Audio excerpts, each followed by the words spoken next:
রাজার ঘরে ছোট রানী এলো পদ্মাবতী, রানী পদ্মাবতী।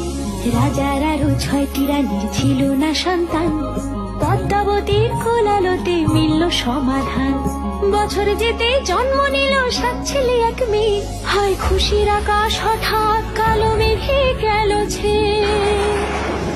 হিংসেতে যায় জ্বলে পুড়ে বাকি 6টি রানী, যুক্তি করে ঘটায় ওরা 7 কুমারের হানি। সুযোগ মতো 7 ছেলেকে মাটিতে দেয় পুঁতে, বাঁচে একা পারুল, ওরা পায় না তাকে ছুতে। ধাইমা বাজায় সেই মেয়েকে বড় করে তোলে, 7 ভাইকে পায় যে পারুল 7টে চাপা ফুলে। এত কিছুর পরেও রাজার বিপদ যে কাটে না, সূর্য নগরে সুখের সূর্য আর ওঠে না। হিংসা বিবাদ বিচ্ছেদ আর প্রেমের কাহিনীতে পারুল বোন কি পারবে 7 ভাই চম্পাকে জাগাতে।